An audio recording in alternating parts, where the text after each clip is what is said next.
Hello guys, welcome to Aastha study B. आज हम पढ़ेंगे BCHET 149 मॉलिक्यूल्स ऑफ लाइफ। मैं ब्लॉक 2 पढ़ाऊंगी आज आपको, और हम जितने भी इम्पोर्टेंट टॉपिक्स हैं उनको डिस्कस करेंगे, फटाफट से कवर करेंगे। सो लेट्स कंटिन्यू गाइस, अपना BCHET 141 molecules of life continue करते हैं। ब्लॉक 2 आगे हम पढ़ेंगे। ब्लॉक 1 हमने पिछली वीडियो में पढ़ लिया था, और जिसने अगर वो वीडियो नहीं देखी है तो आप वो देख सकते हो। मैंने ब्लॉक 1 की वीडियो डाल दी है, एंड उसके अंदर मैंने आपको इम्पोर्टेंट टॉपिक्स डिस्कस किए हैं जिससे क्वेश्चंस आ सकते हैं। आपको उसमें से जो इजी लगे आप पढ़ सकते हो। नेक्स्ट हम ब्लॉक 2 के अंदर चलते हैं, और ब्लॉक 2 के अंदर क्या क्या है देख लेते हैं। ब्लॉक 2 के अंदर हम अमाइनो एसिड्स, पेप्टाइड्स और प्रोटीन्स के बारे में बात करेंगे। तो let's start this video and आगे पढ़ते हैं हम अपना। इसके अंदर सबसे पहले तो इंट्रोडक्शन है, और बता रखा है कि हम क्या क्या पढ़ने वाले हैं अमाइनो एसिड्स के बारे में। Amino acids building blocks of proteins होते हैं, मतलब प्रोटीन्स जो है कुछ कुछ अमाइनो एसिड से मिलकर जुड़कर बने होते हैं। तो आगे चलते हैं, कॉन्फ़िगरेशन और क्लासिफिकेशन और उसका स्ट्रक्चर भी देखेंगे। तो जो अमाइनो एसिड्स होते हैं हम उसकी कॉन्फ़िगरेशन देखेंगे, उसका क्लासिफिकेशन देखेंगे और उसका स्ट्रक्चर देखेंगे।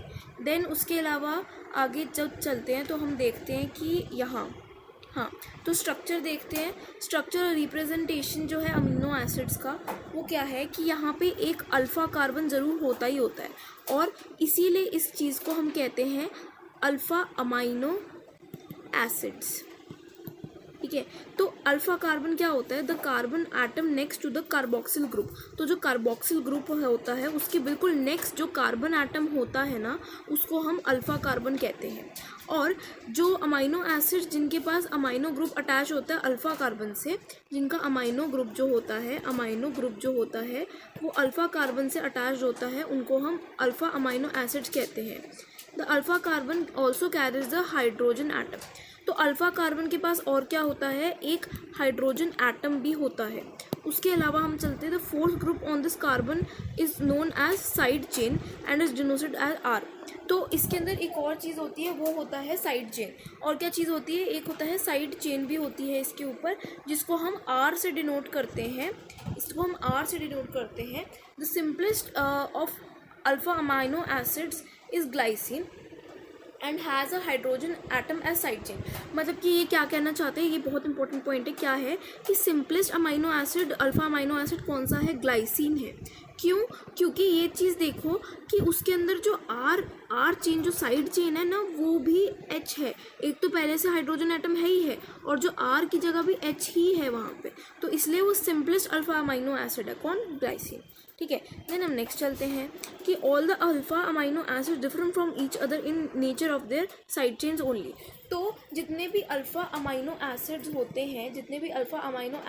हैं वो किस चीज़ में डिफ़र करते हैं? वो डिफरेंस किस चीज़ में आता है? उनमें इस चीज़ में डिफरेंस आता है कि उनके पास कौन सी साइड चेन लगी है। किसी के पास कोई साइड चेन लगी है, किसी के पास कोई साइड चेन लगी है, तो वो डिपेंड करता है। जैसे किसी के पास H लगा है, किसी के पास NH2 लगा है, किसी के पास COOH लगा है, तो वो डिपेंड करता है। ये अलग अलग लगी हैं, इसी वजह से ये अलग अलग इनका नाम बन जाता है, इसीलिए ये अलग अलग अल्फ़ा अमाइनो एसिड्स कहलाते हैं। हम इनका स्ट्रक्चर देख लेते हैं, ये बनाने को पक्का आएगा, तो ये देख के जाना कि जनरल स्ट्रक्चर अमाइनो एसिड्स का और स्ट्रक्चर ऑफ ग्लाइसिन क्या होता है। तो अल्फ़ा अमाइनो एसिड्स का आप स्ट्रक्चर कर जाओ। ग्लाइसिन का इतना इंपॉर्टेंट नहीं है, पर अल्फ़ा अमाइनो एसिड्स का बहुत इंपॉर्टेंट है। तो वो क्या है कि इसके अंदर जो है ये CH ग्रुप होता है बीच में, यहाँ पे साइड पे इसके पास कार्बोक्सिल ग्रुप जुड़ा हुआ है, COO- जिसे हम बोलते हैं, और एकदम लेफ्ट साइड पे जो है इसके ये NH3 ग्रुप है, और यहाँ पे एक R ग्रुप है जिसे साइड चेन कहते हैं। ठीक है, तो ये कितना इजी था, इसे याद कर लेना। आगे चलते हैं कि डिपेंड करता है, अगर बिल्कुल साथ में जुड़ा है कार्बन के तो उसे अल्फ़ा बोलेंगे, उसके बाद जुड़ा है, बिल्कुल उसके नेक्स्ट टू नेक्स्ट जुड़ा है तो उसे बीटा बोलेंगे, उसके नेक्स्ट टू नेक्स्ट जुड़ा है तो उसे गामा बोलेंगे। तो इसीलिए उनका नाम पड़ जाता है अल्फ़ा, बीटा या गामा अमाइनो एसिड्स। ठीक है, देन नेक्स्ट चलते हैं कि पोजीशन आइसोमर्स क्या होते हैं। मतलब जो पोजीशंस में उनका डिफरेंस हो, जैसे कि 3 पोजीशन आइसोमर्स हम देख लेते हैं, जिनको हम अल्फ़ा, बीटा, गामा ही कह देते हैं। ठीक है, are the isomers that differ in position of a functional group और मल्टीपल बॉन्ड और substituent in the same carbon chain. अच्छा, वो क्या कह रहे हैं कि जो सेम कार्बन चेन है ऐसे कार्बन चेन होती है ना जैसे कोई पूरी, तो सेम कार्बन चेन में ही जो डिफरेंट डिफरेंट पोजीशंस पे डिफरेंट डिफरेंट फंक्शनल या ग्रुप या फिर कुछ डिफरेंट डिफरेंट सब्स्टिट्यूएंट्स लगे हुए हैं, तो उसकी वजह से वो पोजीशन आइसोमर्स कहलाता है। जैसे यहाँ पे कुछ और लग गया, फिर यहाँ पे आके यहाँ लग गया, फिर यहाँ पे आके यहाँ लग गया, तो ये देखो ना क्या हुआ कि यहाँ पे लगा हुआ था सेकंड पे, फिर ये थर्ड पे आके लग गया, फिर ये फोर्थ पे आके लग गया, तो जिस वजह से उनको हमने पोजीशन आइसोमर्स कह दिया। इन तीनों को पोजीशन आइसोमर्स कह दिया। इनके अंदर पोजीशन आइसोमर्स हमने अल्फा बीटा गामा को क्यों कहा, क्योंकि ये देखो यहाँ पे बिल्कुल सी के साथ जुड़ा है, ये अल्फा हो गया, ये इसके नेक्स्ट टू नेक्स्ट जुड़ा है तो ये बीटा हो गया, ये इसके नेक्स्ट टू नेक्स्ट जुड़ा है इसलिए गामा हो गया। ठीक है, आगे चलते हैं और देखते हैं representation of amino acids. Amino acids को हम रिप्रेजेंट कैसे करते हैं, देखो बहुत सिंपल है, इतना ज़्यादा पढ़ने के बजाय मैं आपको बता देती हूँ सिंपल लैंग्वेज में कि जो अमाइनो एसिड्स होते हैं हम उनको ना 3 लेटर सिंबल या 1 लेटर सिंबल से डिफ्रेंशिएट करते हैं। जैसे 3 लेटर सिंबल या फिर 1 लेटर सिंबल से बताते हैं, क्योंकि आप तो सारा टाइम ऐसे तो नहीं लिखते रहोगे कि आप सारा टाइम ग्लाइसिन लिख दोगे आके कि ग्लाइसिन ग्लाइसिन ग्लाइसिन, आप ऐसे नहीं करोगे, आपको बहुत सिंपल रखना है उसको, तो आप उसकी थोड़ी नेमिंग कर देते हो, आप उसको थोड़ा छोटा कर देते हो। कैसे लिख देते हो ग्लाइसिन को GLY ऐसे लिख देते हो आप ग्लाइसिन को, या फिर अगर आप 1 लेटर यूज़ कर रहे हो तो आप G लिख दोगे, तो ऐसे होता है। और इसके आगे हम पढ़ते हैं कि इसके जितने भी ये है ना ग्रुप्स हैं उसको हम कैसे लिखते हैं। देखो यहाँ पे दिखा रखा है इस पूरे टेबल में कि ग्लाइसिन को GLY या G से लिखते हैं, एलेनिन को ALA A से लिखते हैं, वैलिन को VAL या V से लिखते हैं। ये देखो यहाँ पे सबका दे रखा है, ये पढ़ना ज़रूरी है, जितने भी दे रखे हैं ना इसकी शॉर्ट फॉर्म्स, ये शॉर्ट फॉर्म सारी याद करके चले जाने, जितने भी जैसे मैं मार्क कर रही हूँ ये सारे याद कर लेना, क्योंकि आपसे पूछ सकता है कि इसका शॉर्ट फॉर्म बताओ, या फिर इसका जो शॉर्ट फॉर्म 3 लेटर वाला या फिर 1 लेटर वाला वो बताओ। ये देखो ये सारे दे रखे हैं यहाँ पे, तो ये सब आपको याद करने हैं। इनका स्ट्रक्चर याद करने की ज़रूरत नहीं है, बस ये सिर्फ जो मैंने मार्क कर रखे हैं ना इसके शॉर्ट फॉर्म ये याद करके चले जाना। देन आगे चलते हैं हम कन्फिगरेशन ऑफ अमाइनो एसिड्स। तो कन्फिगरेशन क्या होती है, जिस तरह से वो अरेंजमेंट कर रखी होती है ना उस चीज़ की, उसको हम कन्फिगरेशन कहते हैं। ठीक है, तो अगर हम देखते हैं 2 तरह की कन्फिगरेशन होती है, एक होती है D, एक होती है L। इनको हम क्या कहते हैं, ये जो कैपिटल में दे रखे हैं ना, ये कैपिटल में लिखा है ना D और L मैंने, तो इनको कहते हैं एब्सोल्यूट कन्फिगरेशन, इनको एब्सोल्यूट कन्फिगरेशन कहते हैं। और एक और बात बताती हूँ कि इनको जब एब्सोल्यूट कन्फिगरेशन कहते हैं, उसके अलावा जो अगर हम स्मॉल d और l लिख देते हैं, तो स्मॉल d और l का मतलब होता है कि small d represents plus and small l represents minus. ये देखो यहाँ पे दे रखे हैं ना, और इनको आइसोमर्स बोलते हैं हम। ठीक है, तो आगे चलते हैं। जो D और L ग्लिसरल्डिहाइड्स होते हैं ना, उनकी मिरर इमेजेस फॉर्म हो जाती है, और हम यहाँ पे देख सकते हैं ये L ग्लिसरल्डिहाइड माइनस रोटेशन है और ये D ग्लिसरल्डिहाइड प्लस रोटेशन है। तो देखो इनकी मिरर इमेज फॉर्म होगी। मिरर इमेज क्या होता है, आपने जैसे कोई चीज़ रखी और आपने मिरर के सामने रख दी, तो उसकी बिल्कुल लेटरल इमेज बन जाती है ना, बिल्कुल वैसे ही यहाँ पे क्या हुआ, यहाँ पे राइट हैंड साइड पे H था, यहाँ पे OH था, ऊपर CH और नीचे CH2OH, यहाँ पे सेम ही रहा CH और CH2OH, लेकिन यहाँ पे उल्टा पड़ गया कि ये H जो था यहाँ पे OH आ गया, और यहाँ पे जो OH था यहाँ पे H आ गया, क्योंकि वो मिरर इमेज बन रही है ना। ठीक है, देन नेक्स्ट चलते हैं। ऐसे ही हम बहुत सारी कन्फिगरेशंस देखते हैं। ये देखो कितनी सारी कन्फिगरेशन दे रखी है, लेकिन आप सिर्फ एक याद करके चले जाओ, that is enough. Okay, then आगे चलते हैं हम, तो देखते हैं क्लासिफिकेशन ऑफ अमाइनो एसिड्स। तो अमाइनो एसिड्स का क्लासिफिकेशन देख लेते हैं। Classification of amino acids based on nature of R groups. तो क्लासीफाई करने का मतलब है हम उसको डिफरेंशिएट कर रहे हैं, डिफरेंट ग्रुप्स में बांट रहे हैं। तो जब हमने उसको डिफरेंट ग्रुप्स में बांटा, तो हमने उसको नेचर पे बांटा, उसके आर ग्रुप के नेचर, मतलब साइड चेन जो होती है उसके नेचर पे हमने उसको क्लासीफाई कर दिया। ठीक है, किस तरह से हुआ, aliphatic, hydroxy, sulphur, acidic, basic, aromatic and amino. ठीक है, तो एलिफैटिक कौन सा हुआ, aliphatic amino acids aliphatic changes में हुई आर ग्रुप के फॉर्म में। ठीक है, जैसे कि glycine, alanine, valine, leucine, isoleucine, इसमें आते हैं। देन हम बात करते हैं हाइड्रोक्सी अमाइनो एसिड्स। तो ये होते हैं जिनके पास हाइड्रोक्सिल ग्रुप होता है आर ग्रुप के तौर पे। ठीक है, तो serine, tyrosine, threonine, then sulphur containing amino acids की बात करते हैं तो इनके पास सल्फर होता है अपने आर ग्रुप में। तो ये कौन से होते हैं, मिथ्योनिन और सिस्टीन। देन हम आगे चलते हैं, अमाइनो एसिड्स जो कि एसिडिक होते हैं, जिनके पास जो एसिडिक चेन होती है आर साइड चेन मतलब आर चेन में, जैसे कि एस्पार्टिक एसिड, ग्लूटामिक एसिड। ये आपको ऐसे भी याद रह सकता है क्योंकि इसके आगे ही एसिड लगा हुआ है, आपको आराम से याद हो जाएगा, ठीक है।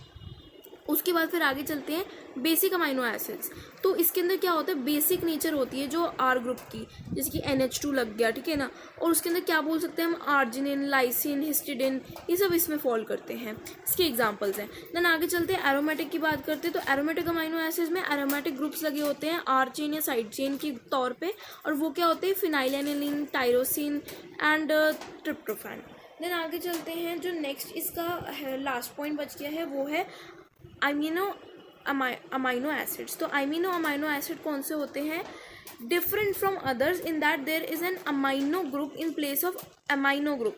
तो अमाइनो ग्रुप प्रेजेंट होता है किसके प्लेस पे, अमाइनो ग्रुप के प्लेस पे, ठीक है। तो अमाइनो प्रेजेंट नहीं होता, अमाइनो प्रेजेंट होता है, इसलिए इसका नाम भी इसीलिए पड़ा है, और इसका एग्जांपल है प्रोलीन, ठीक है। देन नेक्स्ट क्लासिफिकेशन के बेसिस पे चलते हैं। तो नेक्स्ट क्लासिफिकेशन का बेसिस ये है कि classification of amino acids based on polarity of R groups, कि पोलैरिटी कितनी है, कि वो पोलर है, नॉन पोलर है, कैसा है, उसके बेसिस पे। तो नॉन पोलर आर ग्रुप है, उसके अंदर ये सब आ जाते हैं, जिनके अंदर non polar aromatic side chain हो जाएगा, ग्लाइसिन, एलेनिन, वैलिन और ये सब, ठीक है। देन पोलर अनचार्ज, जिसके ऊपर कोई चार्ज नहीं है पर वो पोलर है, ठीक है। तो उसके अंदर हाइड्रोक्सिल, अमाइड और सल्फाइड्रिल वाले ग्रुप्स आ जाएंगे, जैसे कि सीरीन, सिस्टीन, टायरोसिन, ग्लूटामिन, ये सब, ठीक है। देन आगे चलते हैं पोलर वाले ग्रुप्स पे, जो एक होता है पोलर नेगेटिवली चार्ज, एक होता है पोलर पॉजिटिवली चार्ज।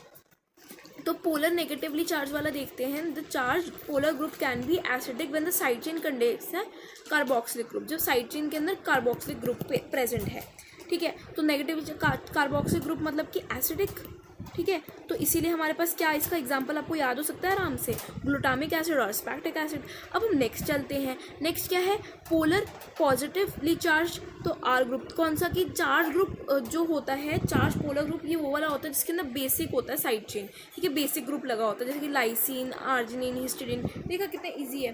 देन आगे चलते हैं हम, तो सी टाइप क्या होते हैं, ये वो होते हैं कि तीसरी तरह की बेसिस है, ये वो बेसिस होती है कि कौन सा एसेंशियल है और कौन सा नॉन एसेंशियल अमाइनो एसिड्स है। तो जो हमारी बॉडी होती है ना, वो 10 ही अमाइनो एसिड सिंथेसाइज कर पाती है और बाकी हमारे उसमें सिंथेसाइज नहीं होते हैं।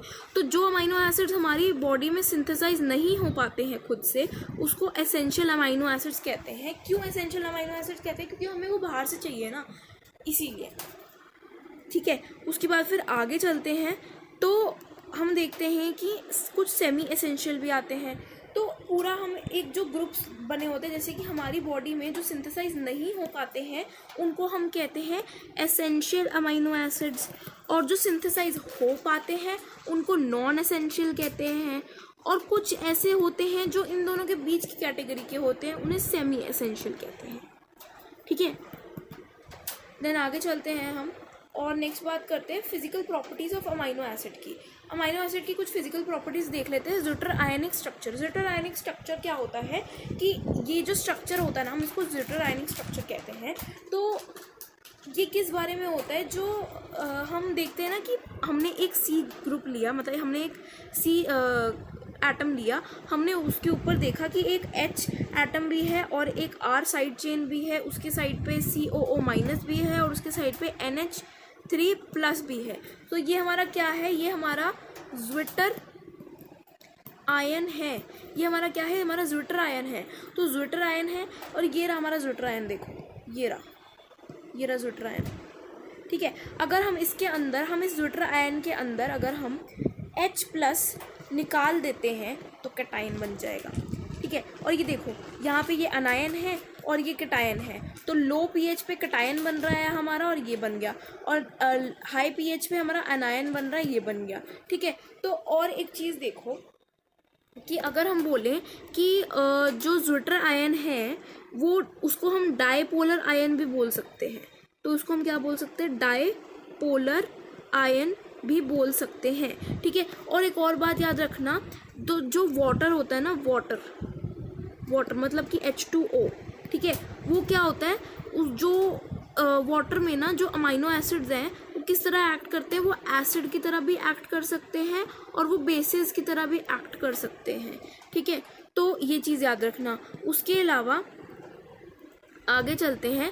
ज़्विटर आयन जो होता है उसके अंदर पॉजिटिव भी होता है और नेगेटिव चार्ज भी होता है within the same molecule, इसीलिए हम उसे न्यूट्रल पीएच बोलते हैं, इसीलिए हम ज़्विटर आयन को न्यूट्रल पीएच बोलते हैं, ठीक है। उसके अलावा as a normal biological environment in which amino acids are generally present in aqueous medium at near neutral pH, they are as zwitter ions only, ठीक है। ये बात हमने पढ़ ली। उसके बाद हम आगे चलते हैं, आइसो इलेक्ट्रिक पॉइंट पढ़ते हैं। ये ना इंपॉर्टेंट पॉइंट है क्योंकि आपने कभी पहले पढ़ा नहीं होगा, इसके बारे में बता देती हूँ मैं आपको। आइसो इलेक्ट्रिक पॉइंट क्या होता है, हम इसे PI भी कहते हैं, ऐसे लिखते हैं, ठीक है, ऐसे लिखते हैं इसको। तो जो डायपोलर आयन्स होते हैं वो माइग्रेट नहीं करते हैं इलेक्ट्रिक फील्ड में। pH at which amino acids carry no net charge is isoelectric point. ऐसा pH जिसके ऊपर कोई नेट चार्ज वो कैरी नहीं कर रहा है उसको हम PI मतलब कि आइसोइलेक्ट्रिक पॉइंट कहते हैं। For example, isoelectric point for glycine is pH 6.0 which means at this pH glycine will be in zwitter ionic form। मतलब ये कहना चाह रहे हैं आइसोइलेक्ट्रिक पॉइंट मतलब कि PI एक ऐसा पॉइंट है जहाँ पे अमीनो एसिड्स जो होते हैं ना, ऐसा pH पॉइंट है, ऐसा pH पॉइंट है जहाँ पे अमीनो एसिड्स के पास कोई नेट चार्ज नहीं होता है और इसी उसमें हम उसको ज़्विटर आयन फॉर्म भी कह सकते हैं या फिर हम उसे डायपोलर फॉर्म भी कह सकते हैं। अगर हम एग्जांपल लेते हैं ग्लाइसिन का और हम बोलते हैं कि pH 6.0 पे ग्लाइसिन जो है PI शो करता है, मतलब उस जैसे ही pH 6.0 होगा तो वो PI आइसोइलेक्ट्रिक पॉइंट शो करेगा और तभी हमारा ज़्विटर आयन फॉर्म हो जाएगा। किसका? ग्लाइसिन का ज़्विटर आयन फॉर्म हो जाएगा, ठीक है। देन आगे चलते हैं तो हम पढ़ते हैं कि ये जो इसमें दे रखा है कि we can observe from these reaction that addition of H plus or OH minus ions to Zwitter ion results in net positive or negative charge on the molecule. Thus, depending on the pH of the aqueous solution, amino acids as also the proteins can exist in different ionic forms. True. Then आगे चलते हैं तो हम देखते हैं कि some of the side chains are groups which are capable of ionization will increase the number of ionized forms possible for that particular amino acids. This is also true. तो आगे चलते हैं हम, जैसे आइसोइलेक्ट्रिक पॉइंट पढ़ लिया है तो आगे चल के हम पढ़ते हैं टाइट्रेशन कर्व्स इन अमाइनो एसिड। देखो ये इतना इंपॉर्टेंट नहीं है, अगर आपको पढ़ना हो तो आप पढ़ सकते हो और इसकी कुछ करेक्टरिस्टिक्स याद कर सकते हो, लेकिन दिस इज़ नॉट इम्पॉर्टेंट, ठीक है। तो हम कुछ जो इस टाइट्रेशन कर्व्स के अमाइनो एसिड जिसको पढ़ना हो उसके लिए मैं बता दूं कि इसके ये करेक्टरिस्टिक्स याद कर लेना और ये क्या होता है ये याद कर लेना। तो करेक्टरिस्टिक क्या है? नंबर ऑफ आयनाइजिंग ग्रुप पर डिपेंड करता है, pKa ऑफ आयनाइजिंग ग्रुप पर डिपेंड करता है, आइसोइलेक्ट्रिक pH वैल्यू पर डिपेंड करता है। तो ये बहुत हेल्पफुल होते हैं आइडेंटिफिकेशन के लिए, अमीनो एसिड के आइडेंटिफिकेशन के लिए ये टाइट्रेशन कर्व जो होता है अमीनो एसिड्स का बहुत हेल्पफुल होता है। उसके अलावा हम आगे चलते हैं, किसके बेसिस पे हम आइडेंटिफिकेशन करते हैं? हम आइडेंटिफिकेशन करते हैं COOH और NH3 ग्रुप के कितना फॉर्म हो रहा है और कितना फॉर्म नहीं हो रहा, उसके बेसिस पे हम पूरा ऐसे ग्राफ बनाते हैं, ठीक है। तो ये सब इतना इम्पोर्टेंट नहीं है, अब आगे चल सकते हैं हम, ठीक है। पर एक इसमें एक फॉर्मूला है, ये याद कर लेना, ये है PI का फॉर्मूला, वो होता है PI is equal to half into PK1। मैं इसको यहाँ पे लिख देती हूँ, देखो ये क्या फॉर्मूला होता है, PI is equal to half into PK1 plus PK2। तो PK1 कौन सा है हमारा? जो पहला वाला हमने PK हमको मिला, और PK2 कौन सा जो दूसरा वाला हमें PK मिला, उसको हमने हाफ से मल्टीप्लाई कर दिया तो हमारे पास PI आ जाएगा, उस जो फॉर्म है उसका, उस जो आयन कटायन जो भी है उस चीज़ का, ठीक है। उसके बाद फिर आगे चलते हैं सेपरेशन ऑफ अमाइनो एसिड। तो हम अमाइनो एसिड्स को कैसे सेपरेट कर सकते हैं भाई? अगर हम पढ़ रहे हैं अमाइनो एसिड्स के बारे में, हम अमाइनो एसिड्स के बारे में पढ़ रहे हैं तो हमें ये भी पता होना चाहिए कि हम उसको सेपरेशन कैसे कर सकते हैं, हम उसे एनालाइज कैसे कर सकते हैं। तो हम उसे कैसे कर सकते हैं? हम देख सकते हैं पेपर क्रोमेटोग्राफी, उसके अलावा हम देख सकते हैं पेपर इलेक्ट्रोफोरेसिस, उसके अलावा हम तो ये दो चीज़ें हैं जिससे हम ये देख सकते हैं कि कैसे सेपरेशन होता है अमाइनो एसिड्स का।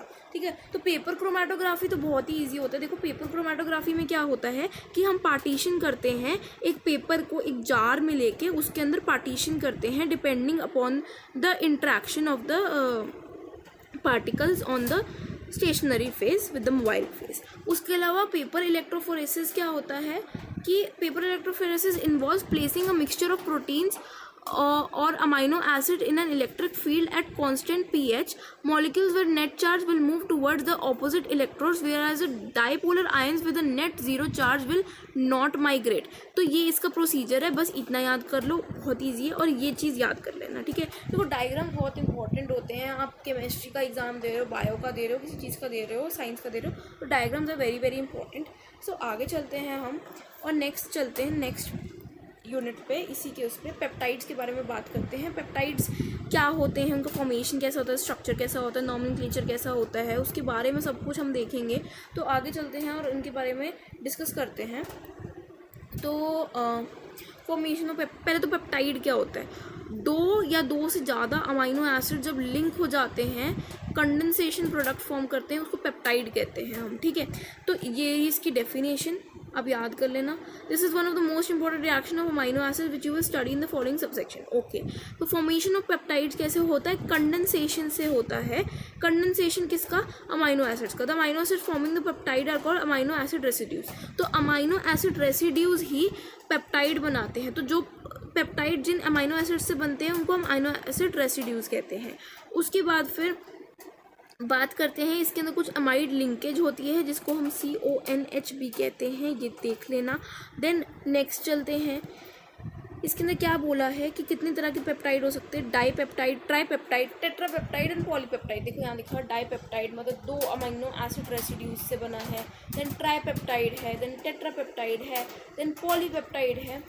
पॉलीपेप्टाइड वो होता है जो more than 10 amino acid residues से बना हो। ठीक है, देन आगे चलते हैं हम, ये देखो आप आंसर कर सकते हो, बहुत इजी है। पेप्टाइड, पेप्टाइड बॉन्ड, पॉलीपेप्टाइड, बहुत इजी है।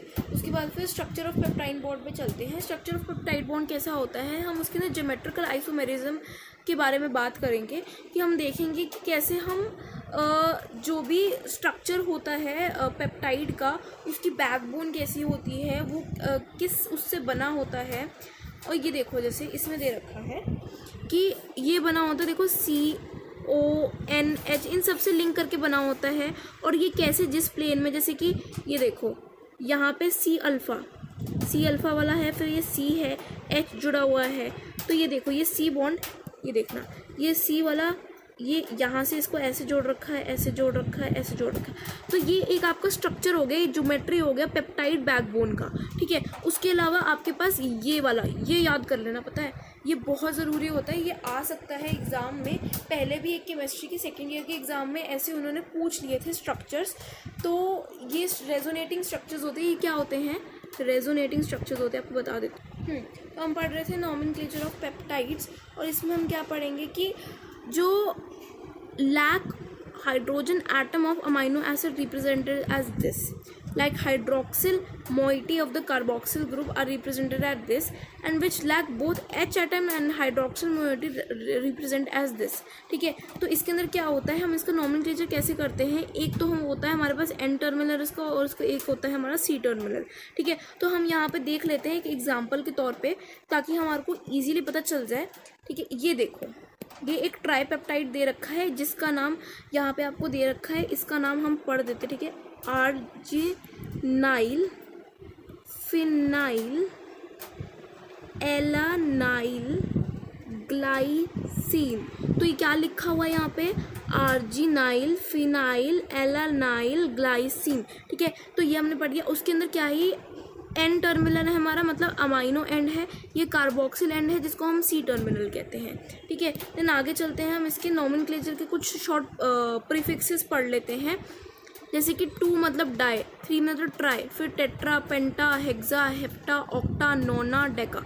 फिर नेक्स्ट चलते हैं और हम देखते हैं रिप्रेजेंटेशन ऑफ पेप्टाइड्स कैसे होता है, हम पेप्टाइड्स को कैसे रिप्रेजेंट करते हैं। This is also very important कि जैसे हमने इधर दे रखा है कि ये एक एग्जांपल ले लो, हमने इसको कैसे दिखाया, एल एस्पेराटाइल, एल एस्पेराटाइल, एल एनालाइल ग्लाइसिन, तो इसको ऐसे रिप्रेजेंट करेंगे।